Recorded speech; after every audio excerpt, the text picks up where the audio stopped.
Une présentation en espérant que mon ordi ne lâche pas et ne plante pas, mais sinon c'est une présentation du troisième jour de Gigi dans son activité. Donc une simple application Android codée en Flutter pour l'interface et Node.js pour l'API qui permet de donner à ses utilisateurs de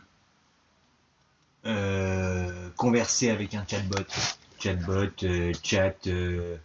GPT API quoi.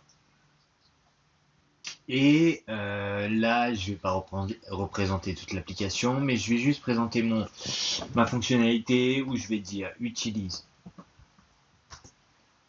ces données pour générer un devis. La logique fonctionne, donc ça va tourner, mais ça fait pas ce que je veux.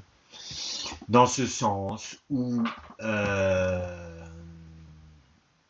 moi, je pourrais générer un devis, là, je pourrais même lui dire génère-moi un devis sans lui donner de modèle, mais moi, ma fonctionnalité là, plus que ce message texte avec les données de devis pour générer le devis, qui est une fonctionnalité qui fonctionne, moi je travaille sur cette logique où je rajoute un modèle au format PDF à mon message texte et j'aimerais qu'il le prenne en compte, quoi. Qu'il le charge. Et donc, par rapport à ce que j'avais déjà dit précédemment, je vais montrer le code, je vais montrer le code par la suite de mes modifications. En fait, maintenant, plutôt que transférer passer d'un PDF à un HTML que j'aurais traduit avec du Python ou ce genre de choses, là, pour le moment, le code, j'ai tout commenté, mais plutôt, je vais je vais télécharger le PDF sur AWS S3 en lui donnant une durée d'activité du PDF, durée de vie de quelques minutes. Et à partir de cet accès public, je vais le donner à ChatGPT. Bref, je vais expliquer un peu plus en détail en montrant le code. Là, on peut voir sur l'interface ce qui s'est passé, c'est que j'ai bien un devis qui a été généré. Comme je vous ai dit, ça marche. Sauf que là, on voit un devis avec Bootstrap et possiblement il y aurait pu avoir GraphJS, mais des fois il le fait, des fois il le fait pas, ça dépend. Enfin, c'est un devis PDF généré à partir d'un HTML généré par ChatGPT. Le HTML, je le récupère et je le transforme en PDF, ça me génère ça. C'est du Bootstrap GraphJS et c'est plutôt pas mal déjà. Mais ça ne me suffit pas dans ce sens où moi je lui ai envoyé un devis et je voulais qu'il copie-colle le modèle en fait. C'est ça ma fonctionnalité du moment.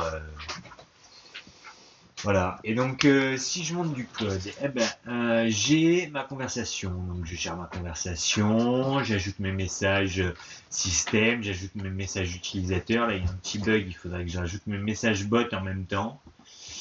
Que ce soit les role users et role bot qui soient pris en compte. Je me suis rendu compte dans une précédente vidéo qui n'a pas marché, mais ça, je vais le faire. Sinon, j'ai ma gestion de fichiers. Donc, si j'ai un fichier qui est intégré à mon message texte, je le traite. Surtout si c'est un message PDF. Donc, si c'est un message PDF, je vais récupérer son pass. À partir de là, voilà ma nouvelle logique, je vais appeler la fonction upload and get URL pour récupérer un URL. En gros, cette URL, c'est un URL public sur AWS.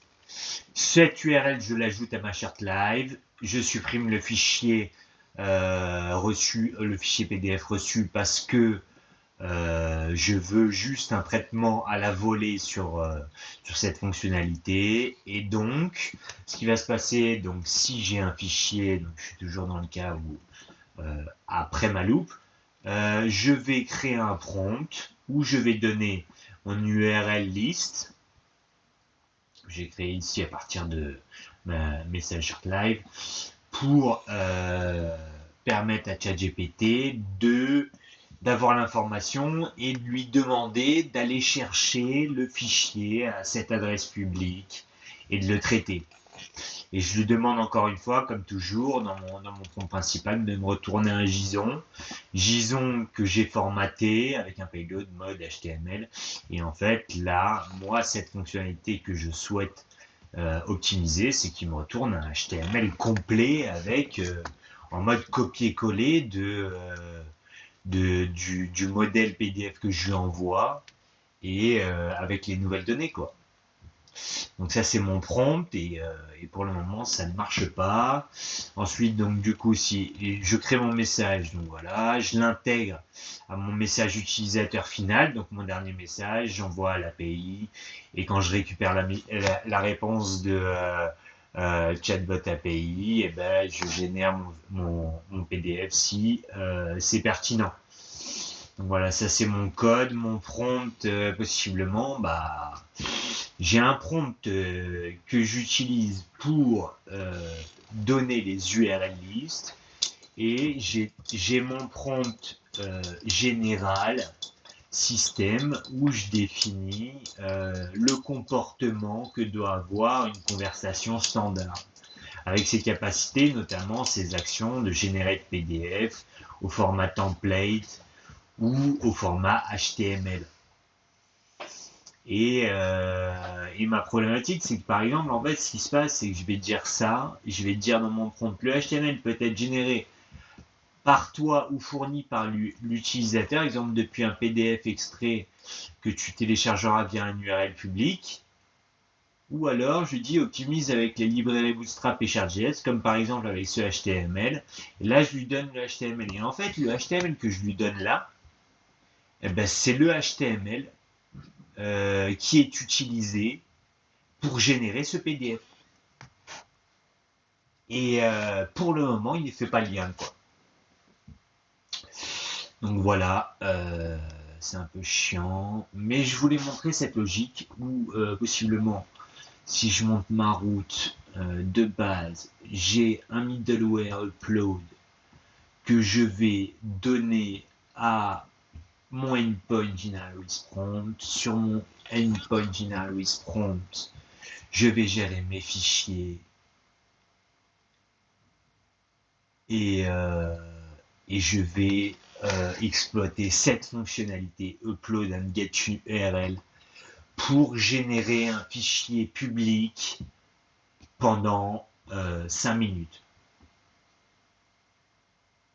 Donc j'ai mon local pass, bien sûr je l'avais en mode PDF. Ensuite je récupère l'extension, j'envoie sur mon cloud et je récupère un URL.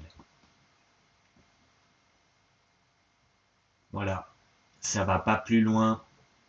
C'est tout ce que j'avais à dire. J'ai l'impression que mon ordi n'a pas bugué, donc je suis content. Ah,